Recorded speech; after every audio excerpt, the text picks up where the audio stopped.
Hello, everybody, and a very warm welcome indeed to the CogX Festival 2023. It is, say, a warm welcome. It's hotting up here. Thank you if you're tuning in online or if you're catching up, and a special thanks if you're joining us here in Greenwich at the O2 for a very packed 3 days indeed.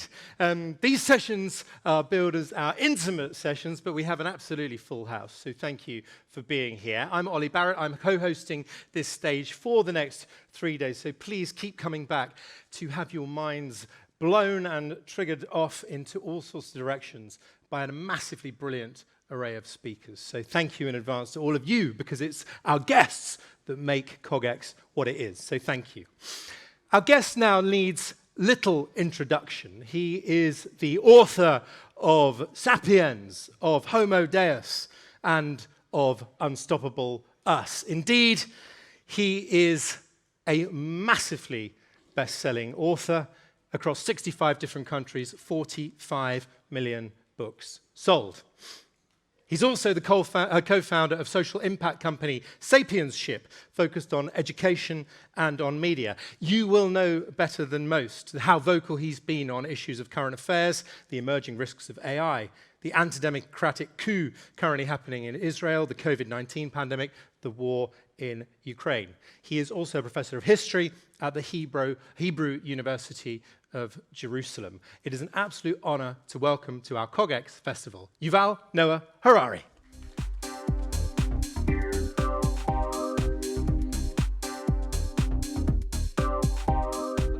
Good to be here. Yuval, great to see you. Thank you for being with us. Show of hands here in the O2. Who managed to catch Yuval's main stage speech, which has just happened? Some, but not all. Yuval, I'm going to put you terribly on the spot and ask for the brief, the brief recap, just to get us on the page of how you wanted us to start thinking about these huge topics today. What was your main message out there on the main stage?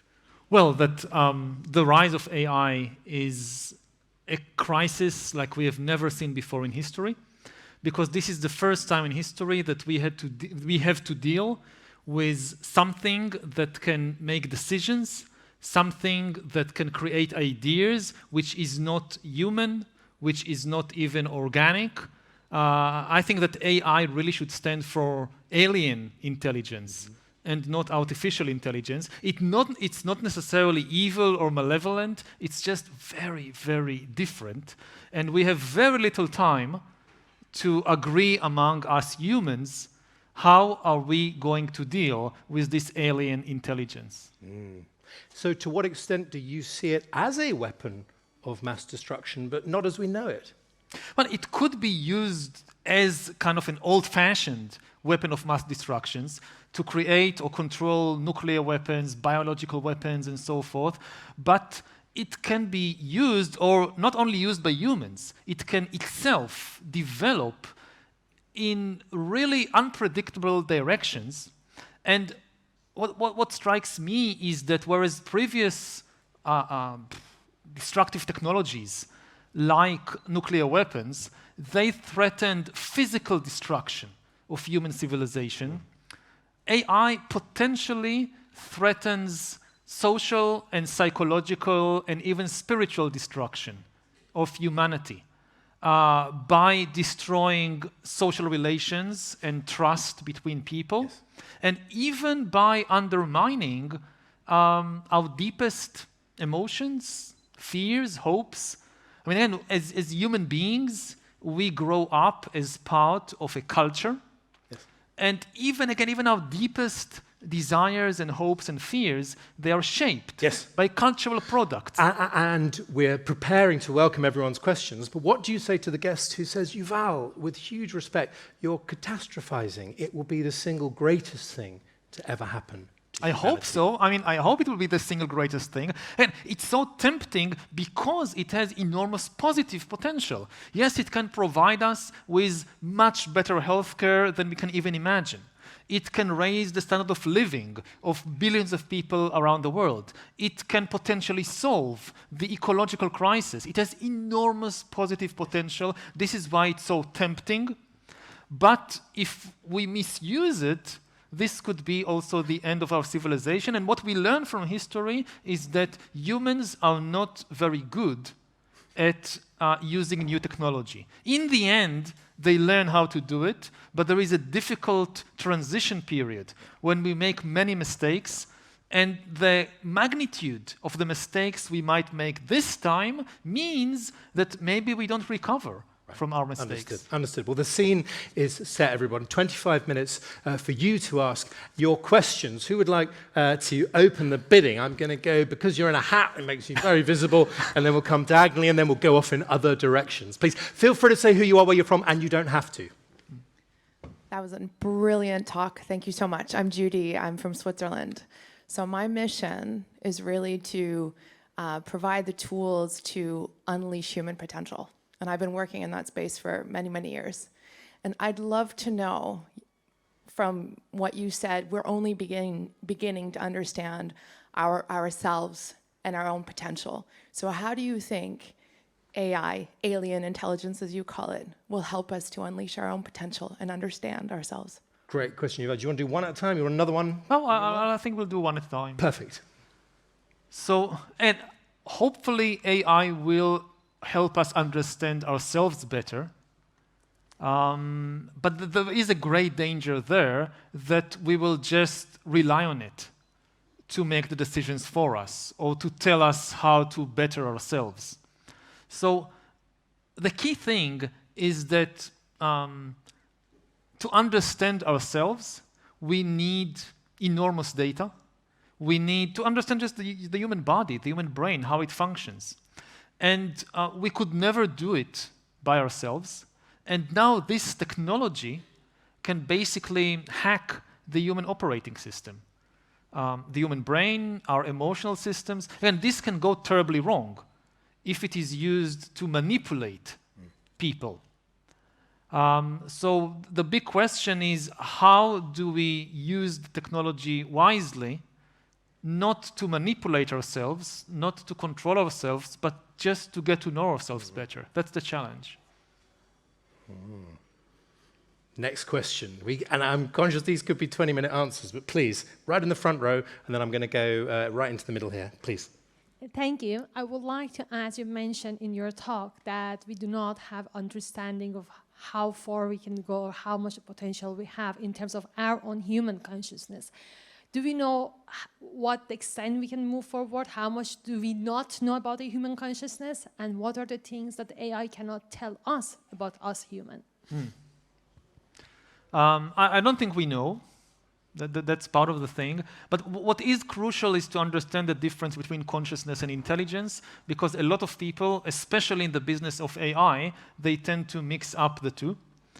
Intelligence is the ability to solve problems, to win a chess, to diagnose disease, to drive a car. This is intelligence. Consciousness is the ability to feel things, like pain, pleasure, love, hate. This is consciousness, it's about feelings. Now, we tend to confuse the two because in humans and also in other mammals and birds and animals, intelligence and consciousness, they actually go together. We solve problems through our feelings.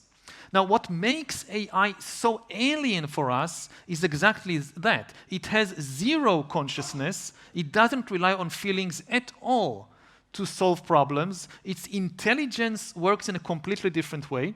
There is a scenario that AI, as it develops its intelligence, also gains consciousness. But this is not inevitable. This is what happens in science fiction. It won't necessarily happen in real life. So what AI may have no inkling of is consciousness. And therefore, I think intelligence is overrated, not only in AI, also in human beings.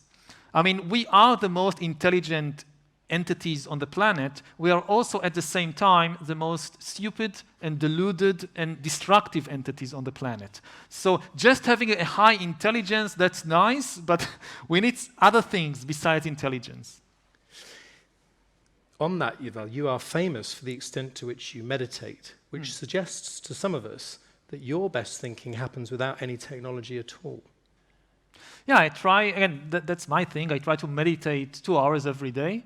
I go every year for a long retreat of 30 or 60 days of Vipassana meditation, which is really not about intelligence. It's about consciousness. It's about just observing what is happening, not trying to solve any problem.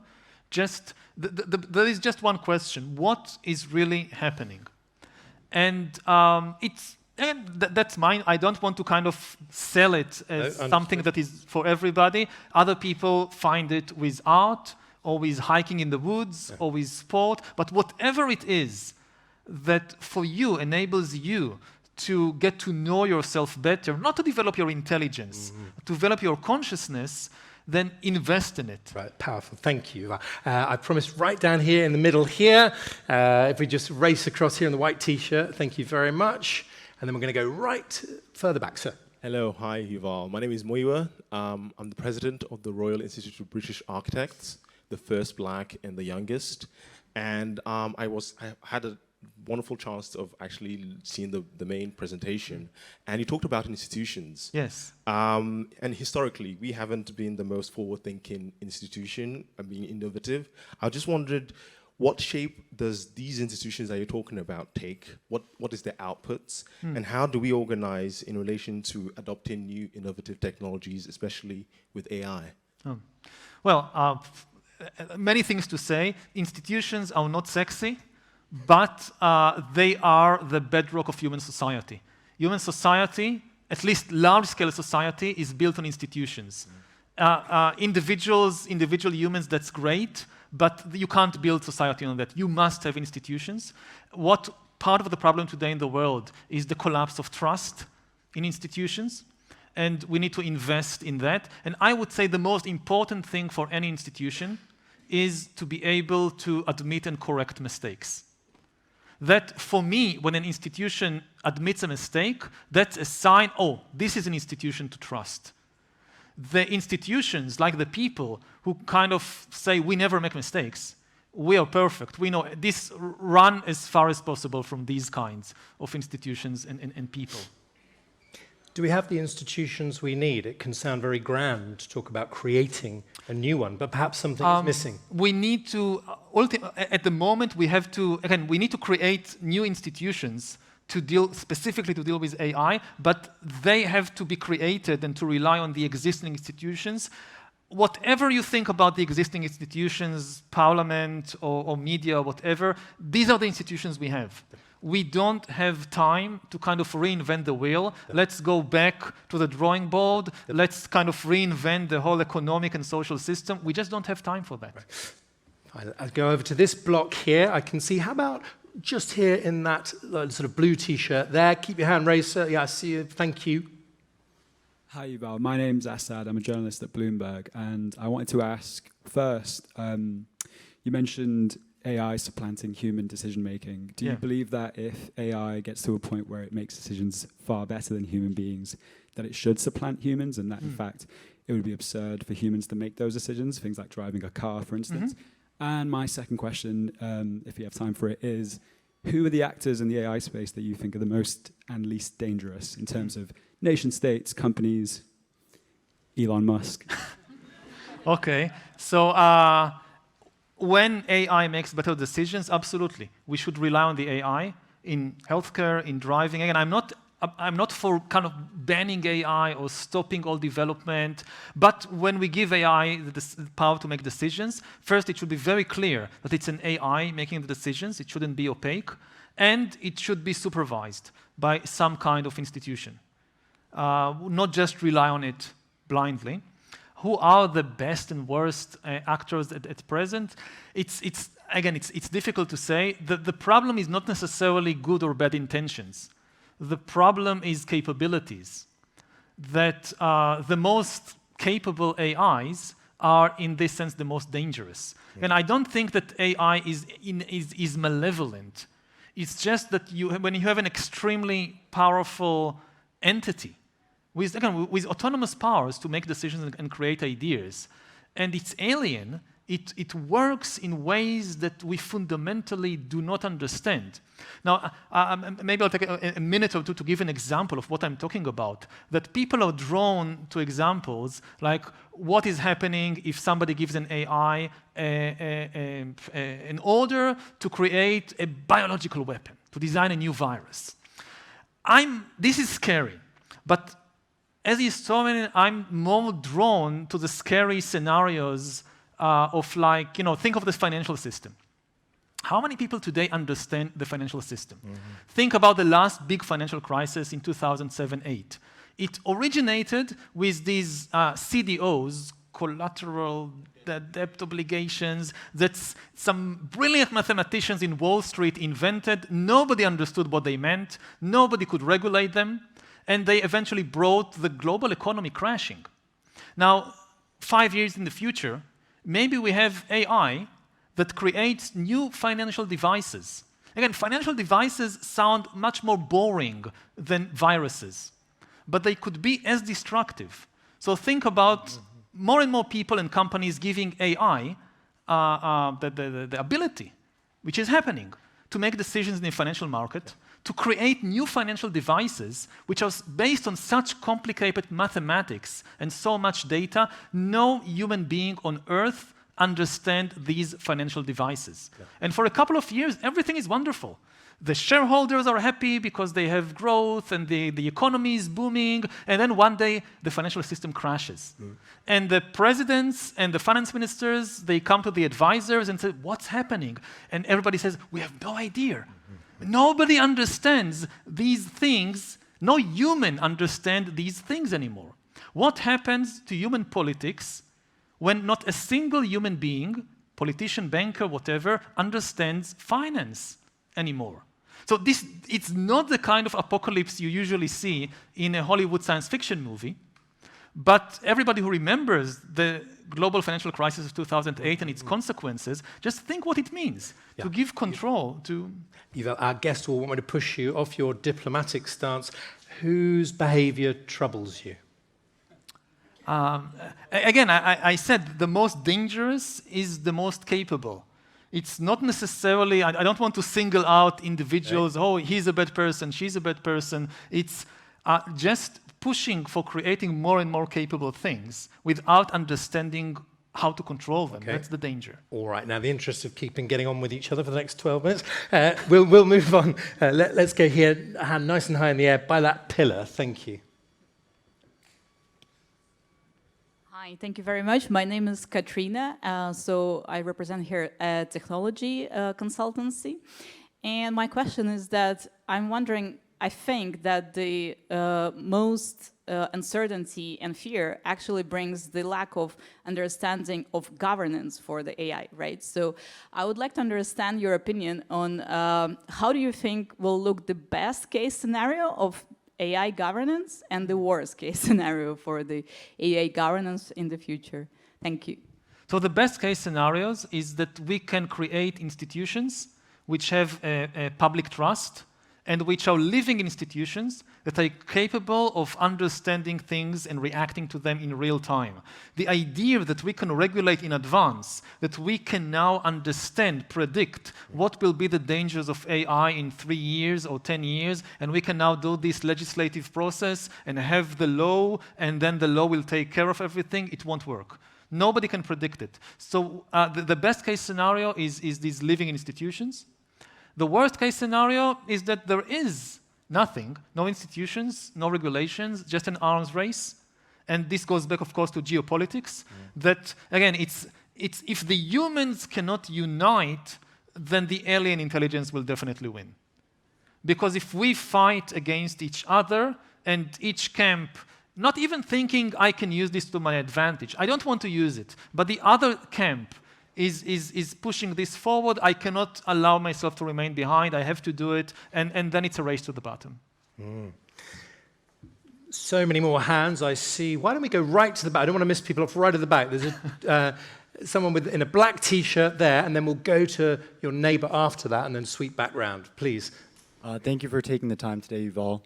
I guess one question about this institution that you're referencing. When I look at, I'm from the US, and when I look at executive agencies like, the SEC, and the way that they are trying to legislate via enforcement action, specifically in Web3 and crypto right now, and watching them try to catch up with the industry and really failing. And now the court systems are basically going to determine Web3 legislation in the United States, not this executive branch and not the legislators themselves that we voted in. So how can we create these living, breathing institutions without, I guess, in terms of like appointing folks that are knowledgeable enough, that are accountable to the voters, the people.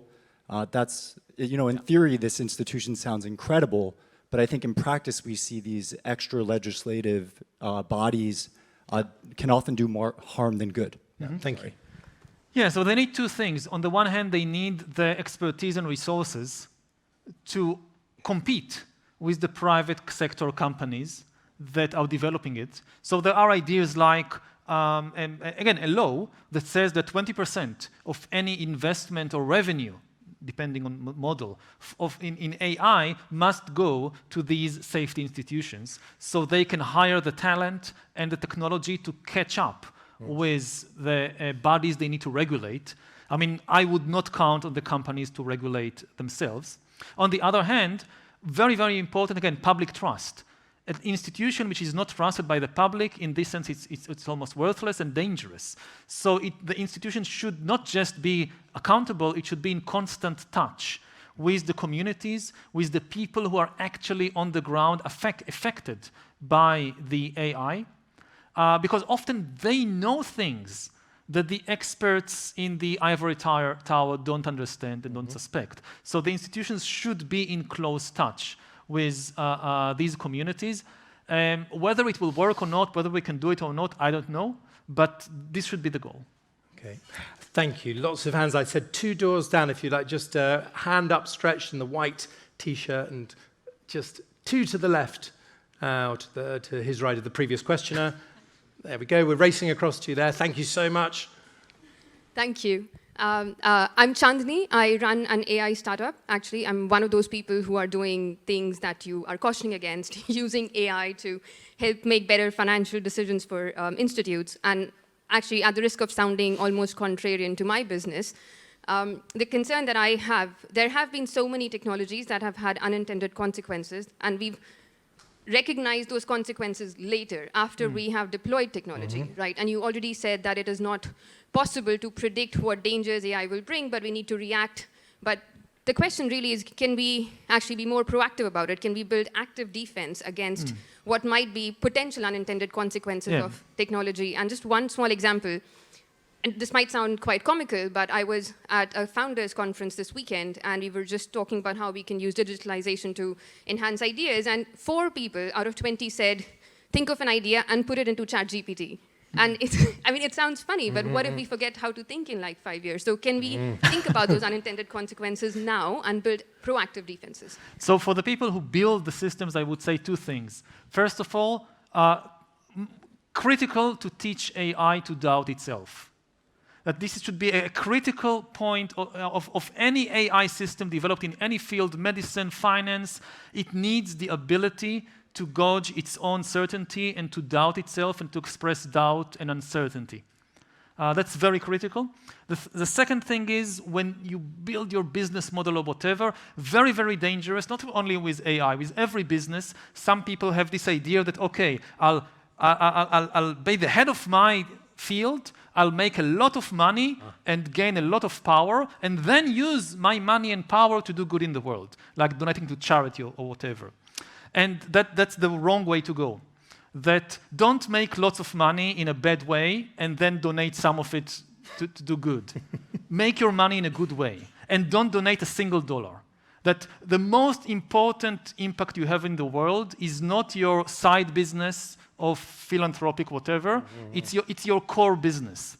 So the only priority should be that the core business is beneficial, and if you do that, then don't give a single dime to charity, that's fine. Good, thank you.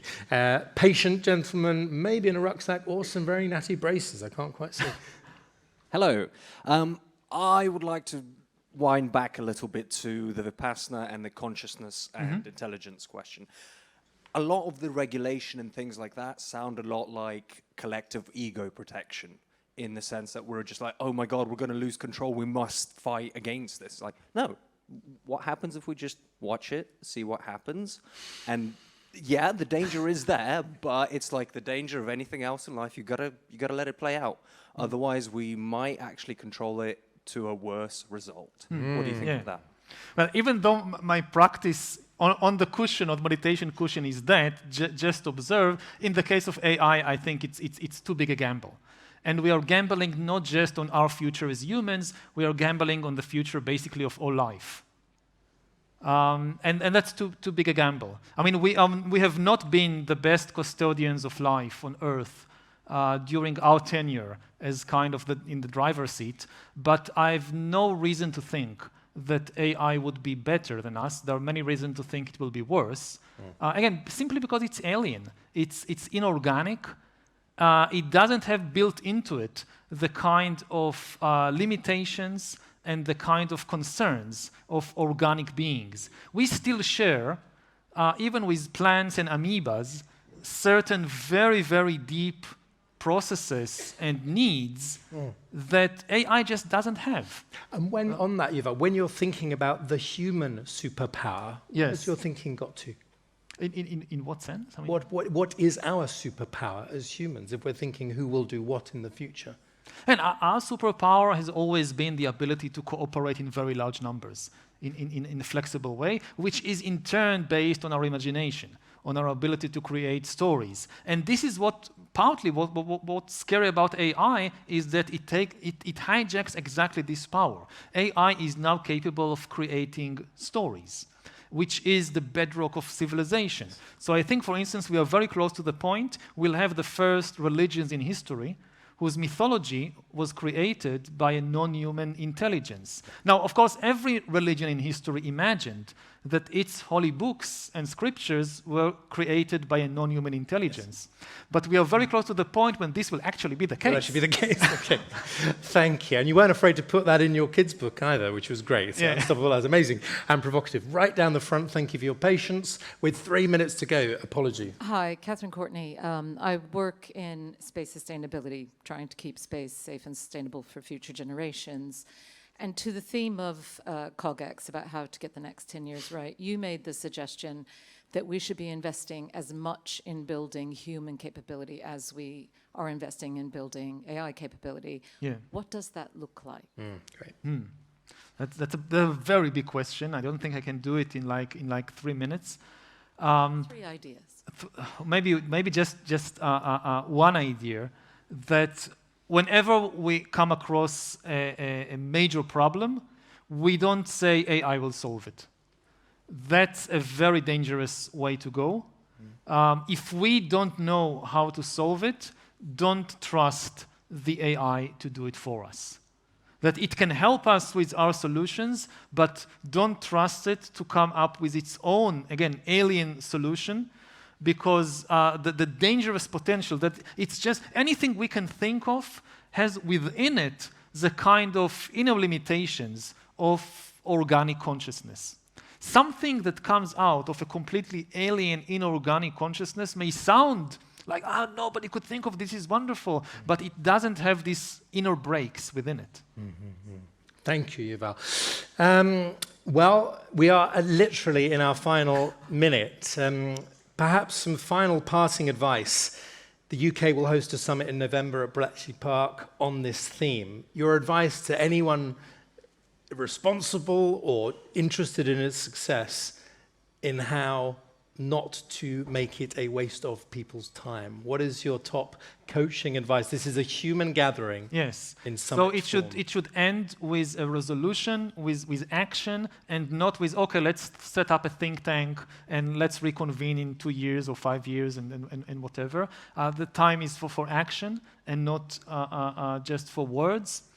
And also the time is for the political leaders to ask some very, very difficult questions of the tech leaders, like saying, this is on you, like history has its eyes on you. You brought us here. and don't hide behind, oh, we are just a platform, whatever.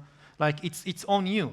And maybe I'll give one example, a limited example, still very important.